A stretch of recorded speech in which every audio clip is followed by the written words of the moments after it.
Ahora le pregunto nuevamente, me contestó dos partes de la pregunta. Ujú. ¿Qué le ha contestado usted a los miembros de su iglesia cuando llegan y le preguntan acerca del tema? Ya hablamos acerca de que su posición no es dispensacionalista, la cual me admira muchísimo para ser un pastor de pensamiento y de línea pentecostal, pero me gustaría escucharlo y saber cuál es su posición acerca de los hombres y cuál es la explicación que le da a los miembros de su iglesia cuando ellos deciden hacerle la pregunta. Ok. A una joven que me preguntó muy asombrada, ¿verdad? Incluso me llamó bien asustada por la noche. Creo que había visto todas esas noticias de lo que pasa en el mundo o de la publicidad que se le da y me decía, pastor, realmente hay ovnis. Es que fíjese que yo le comentaba a alguien y me dijo esto, lo que acabamos de hablar, ¿verdad? El satanizarlo. Pero sí me decía, ¿será posible que realmente Dios haya creado a otros seres? ¿O es que son los ángeles? ¿O es que son los demonios? ¿O de verdad hay otros seres aparte de nosotros?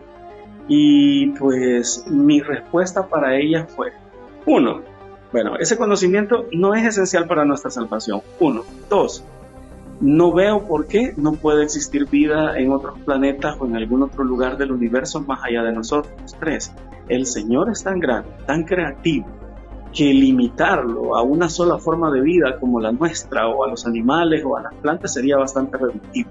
Dios es grande en conocimiento, grande en capacidad. Dios siempre está creando, de hecho. Entonces, no veo, no choca con mi interpretación. Y me decía, bueno, y entonces, si hay vida en otros lugares, entonces por ellos murió Cristo también. Y eso llevó a otra pregunta un tanto más complicada, ¿no? Y creo que son cosas que realmente nosotros, desde nuestra limitada perspectiva, no vamos a poder resolver todas las preguntas que nos digan. Y ellos son seres caídos como nosotros. Y si son seres caídos, necesitan conocer el Evangelio también.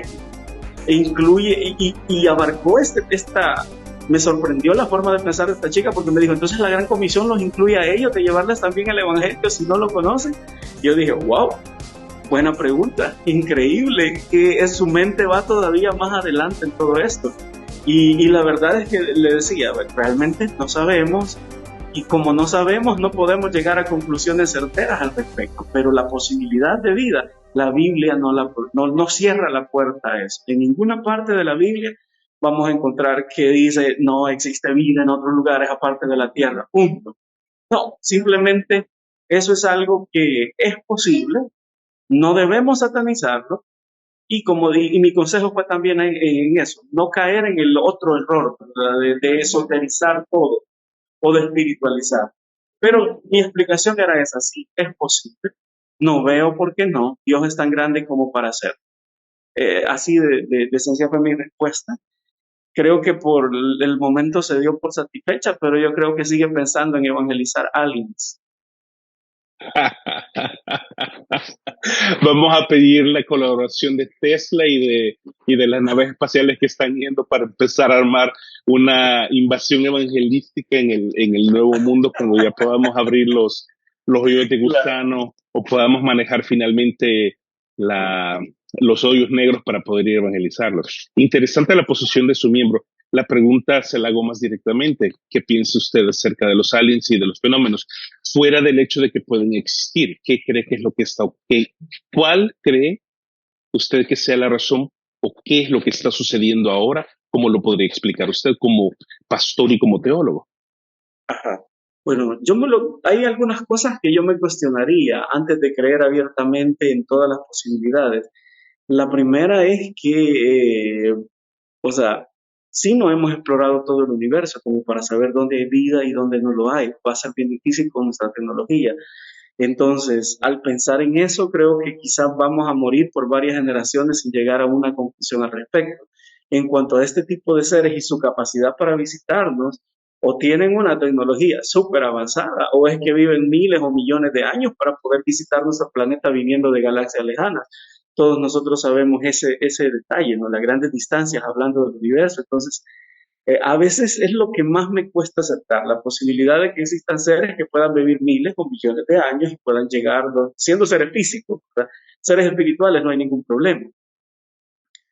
Y bueno, eso digámoslo así, me hace quizás un poco dudar sobre la posibilidad de seres físicos que pudieran viajar, a menos, claro, que tengan un avanzado conocimiento tecnológico o que no sean seres caídos como nosotros sujetos a la muerte y por lo tanto puedan hacer esto sin ningún problema. Lo otro me lleva a pensar que son muchas veces seres espirituales de los que la misma Biblia nos habla y que quizás a veces pensaría que sería lo más coherente, ¿no? El apóstol Pablo decía en una ocasión que el Señor nos ha puesto como espectáculo de los ángeles y de todo lo que hay, ¿verdad? Y pienso que en un planeta, si hubiera vida en otro lugar y ellos pudieran entrar en contacto con nosotros y no son seres caídos como nosotros, sería fascinante venir y conocer el mundo donde Dios se encarnó para venir y redimir una raza aparentemente insignificante y pecadora. Si yo lo pongo desde mi perspectiva, si yo fuera un ser de este tipo, yo quisiera ver, en serio, quisiera ver y explorar un mundo donde Dios mismo, el creador de todo, decidió encarnarse para venir. A mí me fascinaría si me pongo desde esa perspectiva. Entonces, creo que a veces tengo esa inclinación a verlo desde una perspectiva espiritual, como esos seres espirituales mirando dentro de nuestro mundo qué es lo que pasa, ¿verdad? Y simplemente, digámoslo así, expectando cómo avanza la humanidad y cómo todo esto va tomando el curso hasta el final, hasta ese cumplimiento que el Creador obviamente ha determinado, ¿no? Yo me lo explico de esa manera a mí mismo.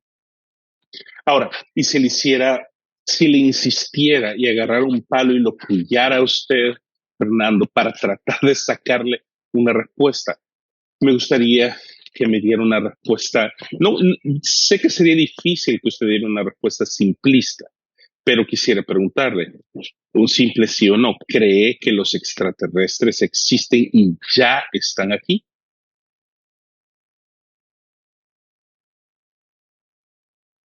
Sí, sí, que sí.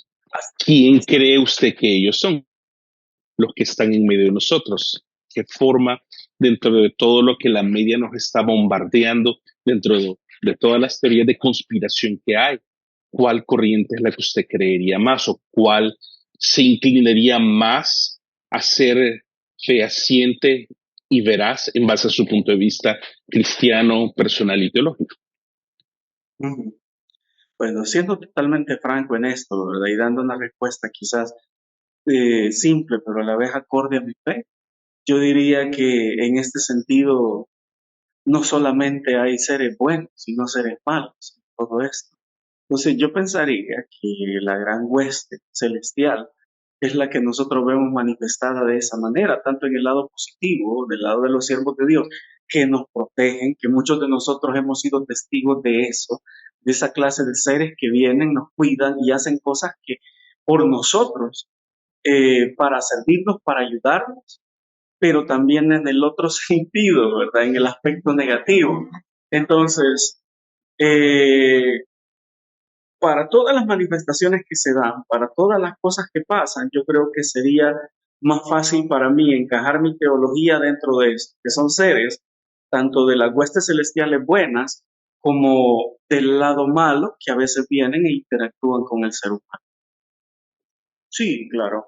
Sí, ¿verdad? Y albergo esa perspectiva por el hecho de que al considerar lo mismo, ¿no? Las grandes distancias que tendrían que viajar, la cantidad de vida que tendrían que tener para soportar un viaje de este tipo, entonces creo que es lo que más encaja con mi teología, digámoslo así, llegar a creerlos como seres espirituales, una creación previa del Señor antes que nosotros, y que obviamente también se involucra en este mundo en diferentes áreas o misiones que obviamente serían asignadas o en el caso contrario, ¿verdad? Por otra.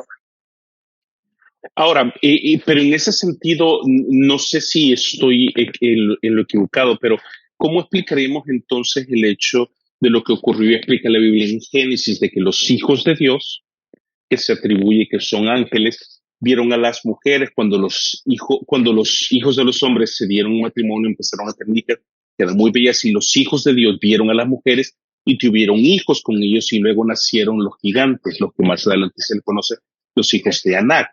Pero el conflicto, y me gustaría saber cuál es su posición acerca de esto, es que ¿cómo es que entonces un ser espiritual puede intervenir físicamente en un mundo físico como el de nosotros? ¿Cómo se explicaría teológicamente bajo esa posición que son ángeles y demonios, bajo el punto de vista de lo que sucedió en Génesis al embarazar a las hijas de los hombres y que nacieron los gigantes? Ah, claro. Bueno, creo que realmente sobre Génesis 6 hay diferentes posturas al respecto y creo que prácticamente la idea dominante, por lo menos en el mundo pentecostal, es el hecho de que era la descendencia de Seth mezclada con la descendencia de Caín, ¿verdad? De ahí, ¿no? Y otras teorías más, pero que pues obviamente son bastante defectuosas y tienen bastantes limitantes y puntos débiles. Me agrada muchísimo los aportes del doctor Heiser en esta materia y su estudio de la mitología y de las creencias de los pueblos de la Mesopotamia y toda esa región. Entonces, a la conclusión que yo personalmente he llegado luego de leer sus escritos y otros más es el hecho de que en realidad sí eran seres espirituales los hijos de Dios, ¿verdad? Los mismos que en Job se presentan acá. Cuando Dios está haciendo la obra creativa, ellos están expectando y dice que se regocijaban todos ellos al ver la obra creativa de Dios en la formación del universo. Ahora, creo que el mayor punto de conflicto en este pasaje es cuando Jesús dice que los ángeles ni se casan ni se dan en casamiento. Entonces mucha gente deduce de esto que sería prácticamente imposible que un ser espiritual pudiera tener acto coital con una mujer humana y a la vez embarazarla, porque estaríamos hablando de dos especies totalmente diferentes, un ser espiritual y un ser terrenal. Sin embargo, se nos olvida que Judas mismo y Pedro también, en segunda de Pedro, retoman la historia de Génesis 6 y nos dice que estos ángeles, al igual que Sodoma y Gomorra, fueron contrapecados, dice contra naturaleza, o como dice en el texto original, probaron carne extraña, dice literalmente. Ahora, yo creo que la clave está en entender las palabras de Jesús. Jesús dice, los ángeles en el cielo ni se casan ni se dan en casamiento. La clave está en ese pedazo, en el cielo. Pero esto no significa que los seres espirituales no puedan tomar forma física o encarnarse como nosotros somos seres de carne y hueso, ¿verdad? Y creo que en Génesis 6 eso es precisamente lo que sucede, ¿no? Seres espirituales que toman cuerpo humano, incluso muchas veces Dios mismo tomó eso en el Antiguo Testamento y la gente los tomó por seres humanos comunes y corrientes. Vamos al caso de Lot, con Sodoma y Gomorra. Ellos llegan allí y aparecen ser seres humanos normales. Incluso antes de estar con Lot, ellos visitaron a Abraham y a él le parecieron personas normales a las cuales él les ofreció comida, les ofreció hospitalidad como a cualquier otro hombre que él encontrara en su camino. Lot los tomó por seres humanos normales, la gente de Sodoma y Gomorra los tomó por seres humanos normales y obviamente ahí procedieron con sus intenciones de abusar de ellos sexualmente, ¿no?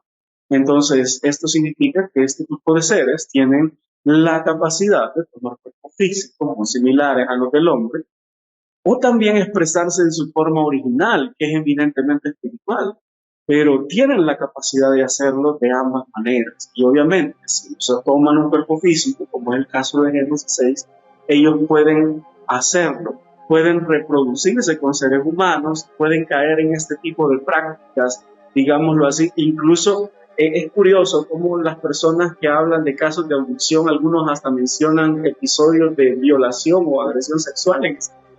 Y nosotros vemos que en el caso de Génesis 6, esto es precisamente lo que está pasando. Seres de otra dimensión, de otro plano, vienen a este mundo y participan de eso de una forma rebelde contra Dios. El punto sería, si eso ocurrió en Génesis 6, ¿por qué no puede seguir ocurriendo? De hecho, la Biblia nos da pistas de que esto ocurrió en más de una ocasión. Porque luego del diluvio, donde se supone que todos ellos murieron, nosotros vemos cuando los israelitas entran a Canaán, todavía encuentran a los anakim y a otros seres gigantes, ¿verdad? Entonces uno se pregunta, ok, ¿que no se murieron todos en el diluvio? ¿Que no todos los seres humanos que existen son hijos de Noé? Entonces uno deduce que este tipo de seres espirituales repitieron el mismo accionar que tuvieron en el pasado. Y eso nos llevaría a pensar, ¿por qué sería improbable que eso pasara hoy en día? solo razonando, ¿verdad? Llevando la lógica un poco más allá, o el razonamiento más allá de lo que quizás dice el texto bíblico, pero lo cierto es que la Biblia no cierra la posibilidad a esta realidad. De hecho, nos cuenta que ya ha pasado, y en más de una ocasión, que seres espirituales vienen. Ahora, sí es cierto, en el cielo no tienen necesidad de hacerlo, son seres que no se van a reproducir de forma sexual, como nosotros lo hacemos, ¿no? No hay necesidad, pero estando en la tierra no significa que ellos no puedan. Y ese es el mensaje de Judas. Ellos fueron contra naturaleza, hicieron lo que no les correspondía hacer, según su rango, según su dignidad o según su naturaleza. Entonces, no creo que entre en contradicción con las palabras de Jesús. Igual, ¿verdad? Es contra naturaleza. Alguien podría decir que un hombre y otro hombre estén, y sin embargo pasa.